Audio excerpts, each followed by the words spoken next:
italiana e trabalho às Nações Unidas em Maputo. Olá a todos, chamo-me Evelyn, sou jornalista e estudante de interpretação e vivo em Nairobi.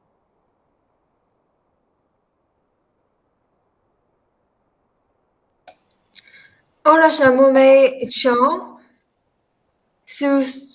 sou coreana e trabalho nas Nações Unidas de Coordenação Humanitária em Maputo.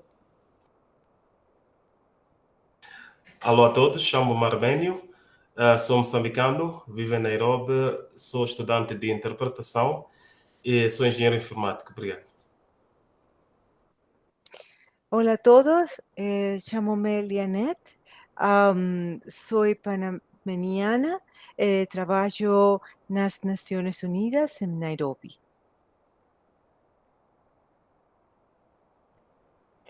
A maior flor do mundo, José Saramago.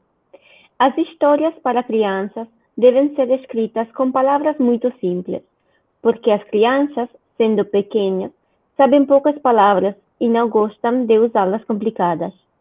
Quem me dera saber escrever essas histórias, mas nunca fui capaz de aprender e tenho pena. Além de ser preciso saber escolher as palavras, faz falta um certo jeito de contar, uma maneira muito certa e muito explicada, uma paciência muito grande. E a mim falta-me pelo menos a paciência, do que peço desculpa. Se eu tivesse aquelas qualidades todas, poderia contar com pormenores uma linda história que um dia inventei, mas que, assim como vou ler, é apenas o resumo de uma história que em 2 palavras se diz. Que me seja desculpada a vaidade se eu até cheguei a pensar que a minha história seria a mais linda de todas as que se escreveram desde o tempo dos contos de fadas e princesas encantadas. Há quanto tempo isso vai? Na história que eu quis escrever, mas não escrevi, havia uma aldeia. Agora vão começar a aparecer algumas palavras difíceis, mas quem não souber deve ir ao dicionário ou perguntar ao professor. Não se temam, porém, aqueles que fora das cidades não concebem histórias nem sequer infantis. O meu herói menino tem as suas aventuras aprazadas fora da sossegada terra onde vivem os pais. Suponho que uma irmã, talvez um resto de avós e uma parentela misturada de que já não há notícia.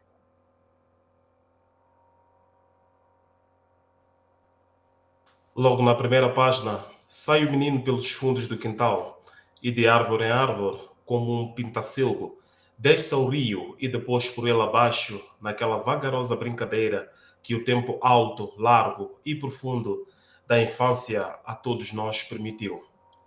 Em certa altura, chegou ao limite das terras até onde se aventurara sozinho.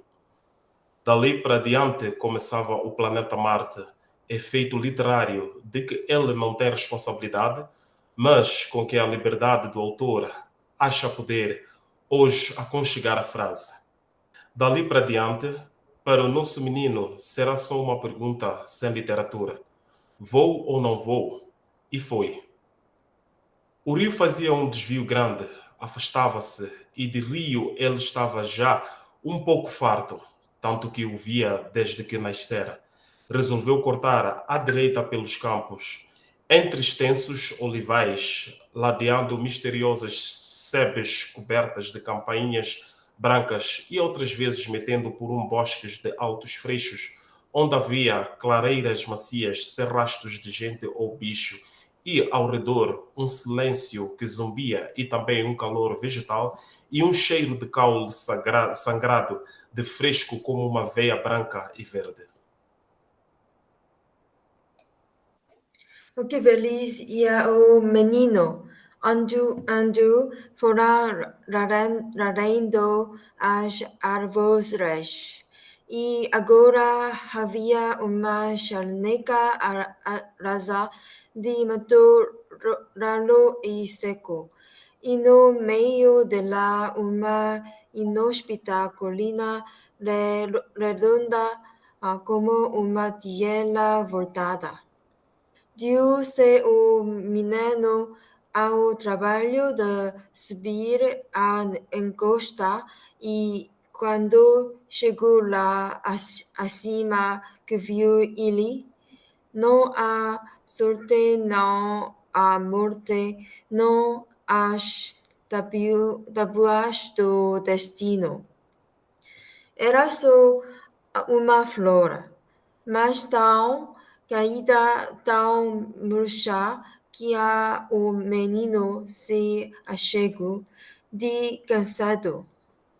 E como este menino era especial de história, achou que tinha de salvar a flor, mas que é da água ali não herdou nem pinga. Cá por baixo só no rio, e eis que longe estava. Não importa. Desce o menino à montanha, atravessa o mundo todo. Chega ao grande rio Nilo, no côncavo das mãos recolhe quanto de água lá cabia. Volta o mundo a atravessar, pela vertente se arrasta, 3 gotas que lá chegam, bebeu a flor sedenta. 20 vezes cai lá, 100.000 viagens à lua, o sangue nos pés descalços, mas a flor aprumada já dava cheiro no ar, e como se fosse um carvalho, deitava sombra no chão. O menino adormecido debaixo da flor. Passarão as horas e os país. Como é costume nestes casos, começarão a afligir-se muito. Saiu toda a família e mais vecinos à busca do menino perdido. E não acharão. Correrão tudo. Já em lágrimas tantas, era quase sol por quando levantarão os olhos e virão ao longe uma flor enorme que ninguém se lembrava que estivesse ali.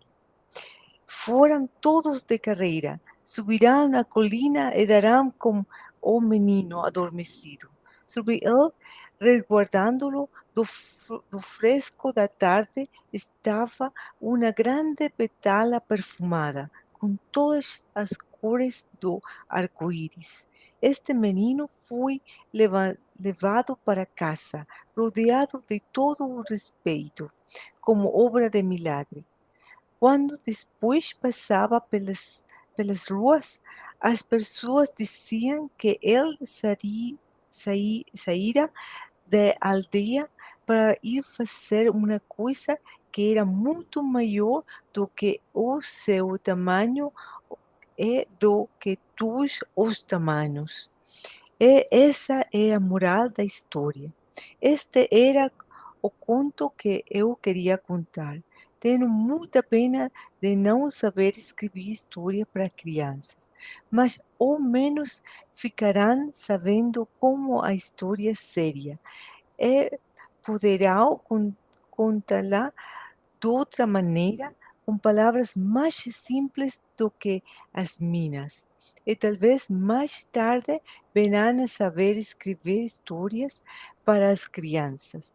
Quem sabe se um dia virei a ler outra vez esta história escrita por ti, que me lês, mas muito mais bonita.